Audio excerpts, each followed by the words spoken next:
So I I've been thinking about whether or not to get a four-door pickup truck with an in-bed camper, one of those I think they're aluminum lights or something like that. They're super light. It's an in-bed camper, goes kind of over the top of your cab, and I was thinking about modifying the back of that and turning that into a dog kennel and cat kennel. That way, the cats and dogs, when we travel, they go with us. Um, we've always done that. We've always taken our cats and dogs with us everywhere we go, even when we go camp. We put them in cat backpacks, and then the dogs have harnesses on, and uh, we go walk all over the freaking place. We go through forests and the deserts and beaches everywhere. It's awesome, but it's I was thinking about it's either the pickup truck with a like I said, an in-bed camper, modify that to where the animals have their own kennels in there where they can sleep and they're comfortable. Get I gotta buy a memory foam and then put a canvas over the top of it or they'll eat it. Do that for the cats and dogs and um, just travel across with them and then pull a pull trailer, a camper pull trailer, a double axle bumper pull. That's my first option idea. The second one, I was thinking about getting um, like a motorhome, something like I'm not sure if I want to get like a Class B or a Class C motorhome, and put a four-wheel drive unit under the C. Even the B would work. Putting a four-wheel drive unit under it, depending on which vehicle it is. Um, I've been thinking about it a lot, just because I want to be able to travel and um, because I work like 8 months a year and then I got 4 months off. So um, we want to be able to travel like all the way down into Utah and Oregon, all the way back to Texas, and just kind of travel like a very large area. And so we've been thinking about that. We're not sure which one to grab. So um, I know that, I know that um, if you get a pickup truck, you're going to get better fuel mileage. If you get probably break down less too. The motorhomes, you never know what the hell you're going to get from who drove it or whatever, and how hard they hammered it. It's just I bought a motorhome from this old guy. I thought he was an honest guy, because he was an older guy, and he's about 70 years old. And I asked him if there was anything wrong with it, if there had been any electrical fires or anything, and he lied to me and told me no. And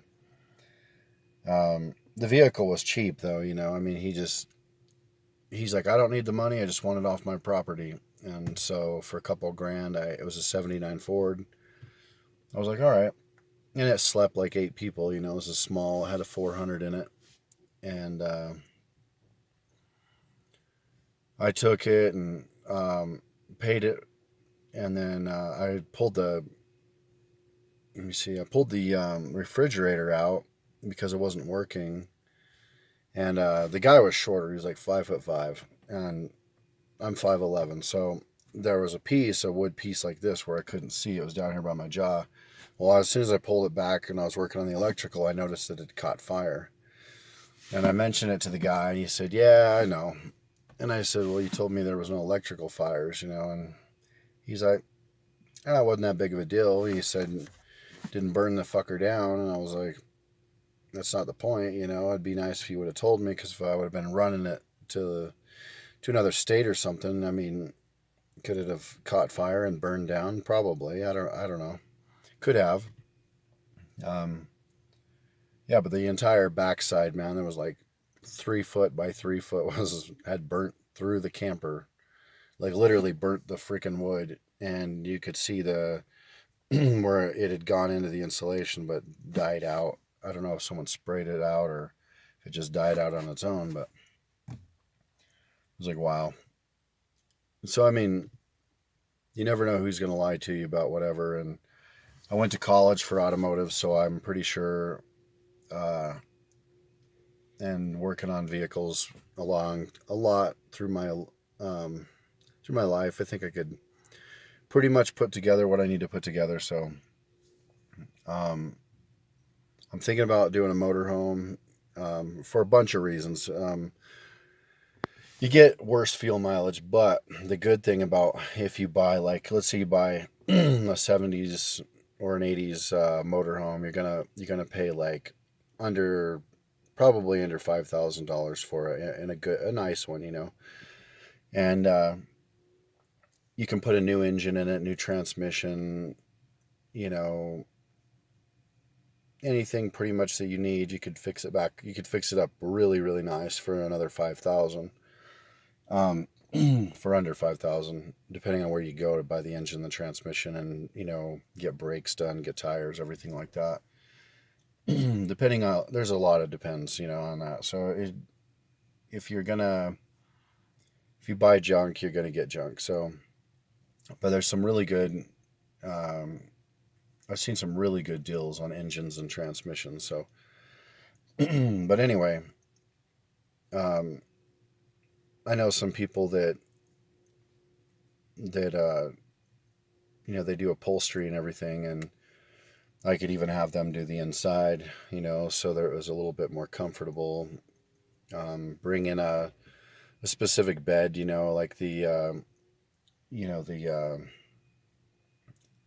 foam ones, that the real nice foam, and then that way, it's it's a little bit like home instead of feeling like you slept on a 2-inch mattress, and you can feel the bolts and stuff like that. So the nails and everything else. But anyway, there's that, and then there's the I thought about fixing that up for a few reasons. Because it's probably, if you fix something up yourself, you know, more than likely, if you know what you're doing, you're not going to have a lot of problems with it. But if you get a newer vehicle, they're not always necessarily reliable. I mean, I've bought brand new stuff before, and or stuff that's really low miles, hasn't even been ridden that hard, and and you're like, wow, it's a nice car, nice deal. You take it home, and then it has an electrical fire, right after, or fuel system problem, or transmission slips, and you're like, really, this thing is like either brand new or it's got under 30,000 miles, and um, but if you take a vehicle and you work on it yourself, it's not just bought, you put it together, it's built, then you know what you put in it, you know how to work on it, and I don't know, I've just been thinking about that a lot. There's some of these pickup trucks, like I've seen, like some of the pickups I like. I definitely like the idea of the 4-door pickup truck, with a camper shell. Not really a camper shell, but an in-bed camper where it goes over the top of your cab. And but I don't like to sleep in them, necessarily, because I'm a bigger dude, and so and my wife is tall as well. She's 5'10", and there's we have a large family with the dogs and the cats, so it's kind of one of those things that if we're gonna put a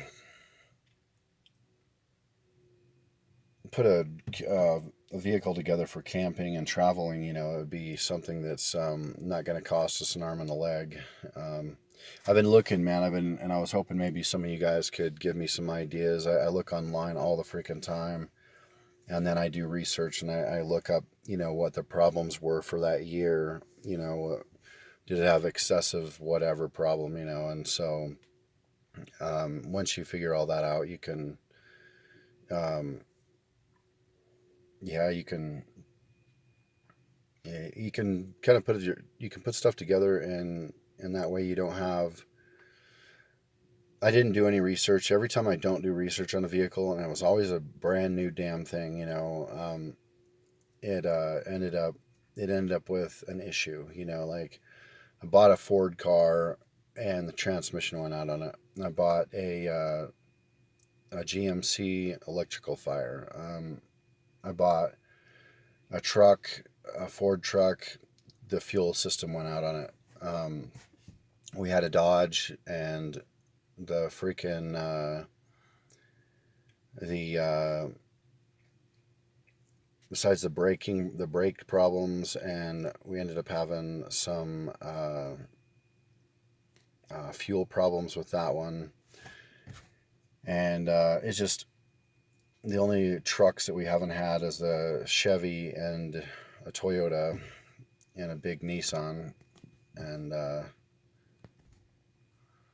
so, but I think because we got 4 months off, I thought, man, we could like travel once we get what we want put together. We could go to these different places because we've been talking about going gold panning and just going to different places to go into the small forests and check it out. I remember bringing in our cats into the forest in Olympia, Washington. And man, the ceiling was like, I swear to God, it was like 150 feet, just like, and then the canopy came over us, like all these trees together. And as you walk up, you don't realize how amazing that is inside. And then you get going through the trail and stuff, and you're in there for 10 minutes, and then it gets like dark. It gets dark like an hour before, so you got to get your ass out of there, or you have to have lights. So, because it gets really dark. But we had the cats and cat packs, where they have the netting where they can look out. And we were walking through there in the mornings and the afternoons. And, the cats, man, they were just staring huge eyes, staring at the top, just staring at all the birds. There was like hundreds of birds everywhere. And it was just so beautiful. The leaves, I'm not even kidding you. The leaves were like, from as wide as my chest, right across. They were just massive, like beautiful. And there was like big old slugs, like like this freaking big. It was pretty amazing. I saw all kinds of cool creatures in there. Unfortunately, I didn't see Bigfoot. I was kind of hoping for that one, but I did see some hairy people, big hairy people that could have passed for Bigfoot. Maybe that's what's going on. Someone just saw some big hairy hippie guy got high on acid or a shroom and never came down and just forgot to shave. And he just got really fucking hairy and just lived out there and never came down and just runs around grunting. Could be. Anyway. Yeah, if any of you have any ideas, you should throw them my way. Some ideas for which vehicle. I'm open-minded about it, and I'll look into it as soon as you tell me. I'll look it up online and find out, just the different details. And I just started my work again, so I've got about 7 months left of working, and I can get a bunch of money together in that short time. And I don't work weekends. I just work Monday through Friday, like 60 hours a week. And so we get to go to Utah. We can travel from Wyoming to Utah and on weekends, and have our families live down in Utah too. So we go down there and hang out with them, and and they live out on farms out in the middle of freaking nowhere pretty much. And so we just go hang out there. We used to just do tents and stuff, but as I got older and my wife got older, we were like, this shit's cold and it's painful to lay on rocks and stuff like that. you'd think as the fatter I got, I wouldn't be so, so prone to being stiff in the morning. But yeah, that wasn't the case. But now, I just figured, get something like that together and start traveling, have a little bit of fun, man, on the 4 months off. So, but anyway, send me some ideas. Have a good day.